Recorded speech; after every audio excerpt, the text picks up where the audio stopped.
Почитуван председателе, почитувани присутни, почитувани медиуми, сметам дека вака сериозна сума и tekako заслужува анализа конкретно од оваа комисија која што е ресорна да расправа по вакви прашања.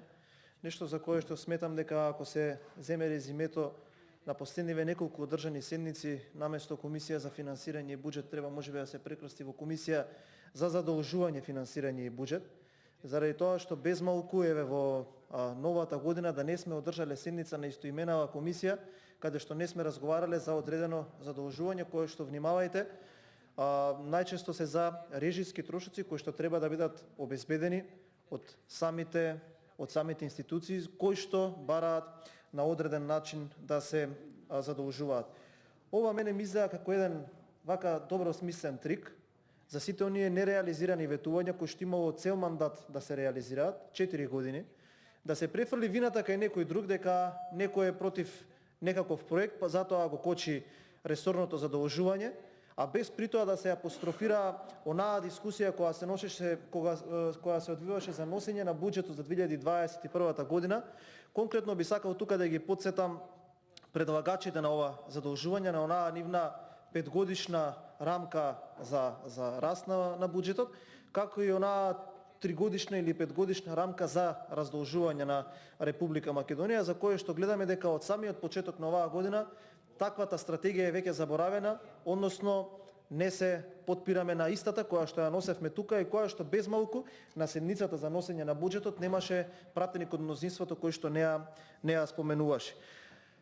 Еве сега влегуваме во годината на предизборието, 8 месеци има до локалните избори. Еве денеска можевме да видиме дека засилено нели се оние PR алатки ставени на сила, па дека премиерот кажа дека актуелниот градоначалник му е фаворит. Мене не ми е јасно и сакам некој да ми одговори дали ваквиот проект кој што сега е пред нас во очи на локалните избори не можеше да биде почнат по 2017 година кога веќе дојде новата локална власт и сега да бевме некои 20-30% во реализација. Но еве да не испадне дека само критикуваме, ништо не кажуваме, јас имам неколку работи кои што ме интересираат, за кои што сметам дека не до крај се обработени со ваквото предлог законско решение. Ќе почнам од депото од Ѓорче Петров. Таму каде што е предвидено сега во постапка е носење на нов урбанистички план, градска четврт СЗ 16, каде што ќе треба да биде и тоа депо. Еве ве повикувам, заради тоа што локалната власт е блиска до мнозинството, да го проверите планот, кој што веќе почнува да биде предмет на негодување и на револт на одредени граѓански здруженија, кои што изминатиот викенд има протест, заради тоа што онаа продукција и онаа масовно уцртување на комплекси со стамбени згради го окупираат просторот околу депото. Сега, ние ако земаме заем 80-70 милиони евра за да направиме ваква линија и ако имаме предвидено дека тоа депо ќе биде во Ѓорче Петров само заради тоа што депото на јавното сообраќајно претпријатие е таму, мораме да видиме какви планови се носат сега, затоа што ако се ефектуираат тие планови согласно со законот за урбанизам или законот за градење, можеби нема да може да се изведе ова депо што е таму. Понатаму треба да се одговори на прашањето какви вложувања до сега се имаат имплементирано во градот Скопје за да се забрза и јавниот градски превоз. Заради тоа што сите знаеме, Скопје е град кој што засилено се населува, кој што е предмет на можеби околу милион жители кои што на дневно ниво го посетуваат. Ме интересира во изминативе 3-4 години каков проект се имплементирал за да се забрза овој превоз. Понатаму, 4 години ние слушаме дека ќе се направи нешто за да се збогати, зголеми или забрза јавниот транспорт во Скопје. Ќе ве потсетам на 2019 година, конкретно на една седница одржана во Македонското собрание, каде што премиерот изјави дека ќе се гради трамвај, за по неколку минути подоцна градоначалникот на град Скопје да рече нема да биде трамвај, туку ќе биде ова кое што сега е пред нас. Дали е вистина дека имало готова стратегија во 2017 година за подобрување на градскиот јавен превоз и зошто таа не била доработена или еве зошто таа не се имплементирала, кога можеме да видиме дека многу проекти кои што станале се имплементирале и дека се добри. Оваа стратегија сметам дека е применлива само ако се направат сериозни сообраќајни решенија, конкретно Неколку метрополи во Европа го имаат имплементирано овој тип на превоз, како и популарен е во Јужна Америка. Особено се имплементира во градови како што се Скопје, односно кои што немаат над милиони жители, заради оние функционални аспекти за да биде овој тип на превоз, еве да кажам, функционален. Еден од поблиските градови до Република Македонија, кој што е така помегаломански, е Истанбул. Јас лично сум имал можност да видам тоа како функционира, така е замислена во новиот проект. Еве некој нека ми објасни како тоа во Скопје ќе се имплементира, дали има простор тие линии од Ѓорче Петров до Ново Лисиче и од Кисела вода до Бутел, булеварите, каде што се предлага дека ова ќе биде имплементирано, да се прошират за плюс-уштемна лента, без при тоа да не се уништи зеленилото кое што е постојано на жардиниерите. За тие што не знаат, постојните решенија, законски решенија или сообраќајни решенија кои што се во главниот град, тука има луѓе кои што разбираат урбанизам и затоа ќе подигнам овој говор на едно малце поекспертско ниво. За имплементирање на ваков превоз треба да има две ленти во двата правца, каде што ќе се обраќаат автобусите, но сепак на средината треба да има и простор за автобуските постројки. На секоја автобуска постројка треба да има надвозник, за да можат патниците безбедно да се прекачат од една на друга страна, но и да не се создаде гужва. Се вели дека на секои 3 минути ќе има автобус и дека овие автобуси ќе имаат предимство. Како ќе го решиме ова со раскрсниците? Еве, на секоја раскрсница, замислете, да се сопира сообраќајот на секои 3 минути, за да овие автобуси поминат. Како ќе биде тоа? Дали некој размисли или нема врска тоа, само стави го на дневен ред, нека го поминат пратеници, ние да се задолжиме, па потоа може да се направи исто како со задолжувањето за Луна паркот, за кој што нели Коци и ВМРО е криво, за кој што се земаа парите за тој кредит, а се искористија за санирање на 2 булевара веднаш после претседателските избори, кога едва го разбудивме оној кој што ја носи титулата градоначелник на град Скопје.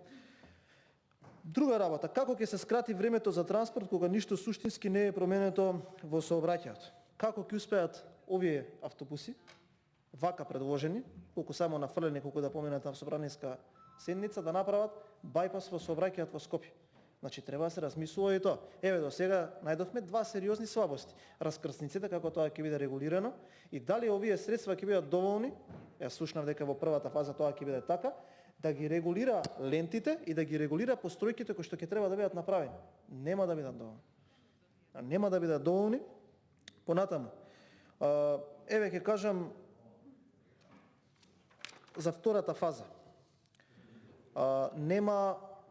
За втората фаза нема визибилити студија. Апсолутно не е никако, никаде, ни дали ќе биде исплатливо. Така е пишано. Понатаму, нема свот анализа. Кои се предностите, а кои се слабостите? Не е одговорено прашањето. Дали 70 милиони евра, овој заем колку што е висок, ќе биде финалната сума или ќе има анекси на овој договор? Понатаму, што е клучно уште нешто. Со овој предлог закон не се решаваат црните точки во градот. Конкретно ќе речам црна точка, метафорички се изразувам. Тоа е онаа точка која што е најфреквентна, односно каде што граѓаните најмногу треба да се движат. Во Скопје најголемо барање, можете тоа да го проверите сега веднаш, да исконтактирате со директорот на јавното предпријатие, е клиничкиот центар. Во клиничкиот центар се обраќаат многу малку линии во Скопје. Во овој проект, кој што е мегаломански, тоа решение не е дадено. Понатаму, ако речеме ние дека тие се артериите главни, Ѓорче, Ново Лисиче и Кисела вода Бутел, што правиме со оние населби кои што нема да поминува овој брз автобуски превоз?